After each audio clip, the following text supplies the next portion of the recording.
My name is Emily and I'm with the Community Learning Team at the Toronto and Region Conservation Authority. And today I wanted to talk to you about a really unbelievable bird that lives in the Greater Toronto area called the Pileated Woodpecker. Now, I already talked about some other types of woodpeckers in some other videos below, so if you want to hear about yellow-bellied sapsuckers, for instance, just scroll down to some other videos on our page. But today, I'm going to be talking about pretty much the undisputed king of the woodpeckers. The Pileated Woodpecker is by far our largest woodpecker. It's around the size of a crow. I'm going to show you here what a Pileated Woodpecker looks like. And you may have seen them. They live in kind of ravines and mature woodlands around the Greater Toronto area. I think that they have really that typical woodpecker shape. I think if I asked most Canadians actually to just close their eyes and imagine a woodpecker, a Pileated Woodpecker would be the sort of woodpecker that kind of just comes to mind. You can see the males and females are pretty similar. This is a female and this is a male here. The male has red on his head that extends a little further towards his beak than the female. And the other pretty cool feature that he has is, if you look just here beside his beak, he has this red mustache that the females don't have. So if you do see a Pileated Woodpecker, it's pretty easy to tell if it's a male or a female just by looking at the mustache first and foremost.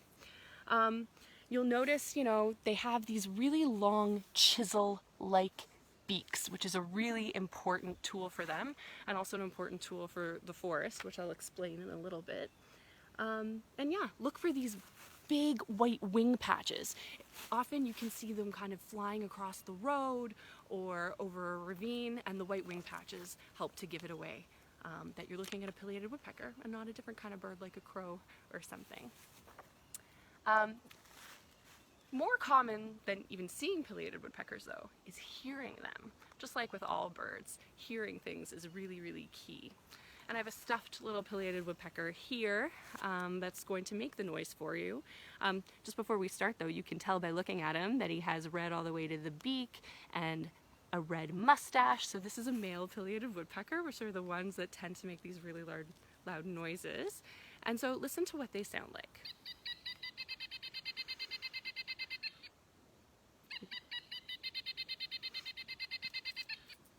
So really like a loud, ringing, whinnying, almost like a horse or something. So you can often hear them making that noise. You can also hear them tapping away, drumming at trees. And they do that drumming in order to set up territories and communicate. But that's not the only reason that they tap on trees. If you look behind me, you can see probably the most common evidence that people may find of Pileated Woodpeckers, even more than seeing them and even more than hearing them, is finding evidence of their foraging or feeding, which is what's happening here. It's a dead giveaway that you found a Pileated Woodpecker foraging hole when you see a really big oval shape kind of chiseled away into a tree with their beaks. In addition to these feeding holes, Pileated Woodpeckers also nest in these oval holes that they also make themselves. Now, a lot of people who may find Pileated Woodpeckers, doing this sort of activity and excavating away on a tree that they may like, or maybe on their deck or on their home, may not like it. But a thing to keep in mind is that Pileated Woodpeckers aren't harming trees by doing this. They're actually already selecting dead and dying trees that have a lot of insects in them already because of their weakened state of health. So a woodpecker kind of doing this sort of chiseling activity on a tree or any other wood isn't a cause of death. It's really a symptom that that tree was already sick to begin with. So that's something to keep in mind that not a lot of people realize about woodpeckers. And more than that, what Pileated Woodpeckers do in our forests is that they'll take these dead and dying trees, and by doing this sort of activity, they really open up the tree so that other types of creature can use it. A lot of other woodland creatures that require tree cavities of the size that Pileated Woodpeckers can make don't have the ability to make them themselves because they don't have those really big beaks that are able to kind of chisel away at wood. It takes a lot of strength and it takes the right tool. So what we'll find is that holes made by Pileated Woodpeckers are used in subsequent years by mammals, by cavity nesting ducks like wood ducks and goldeneye, by flying squirrels, by other birds like owls, which aren't able to create their own cavities but really rely on nesting cavities.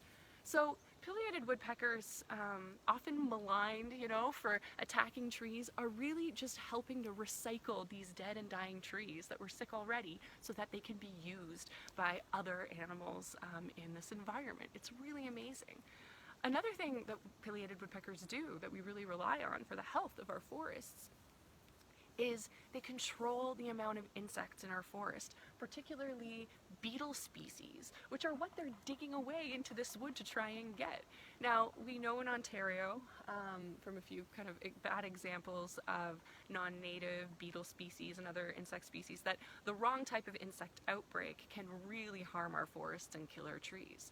Pileated woodpeckers are just one of the creatures that kind of help keep that delicate balance between insects and trees. And they have a really important role to play.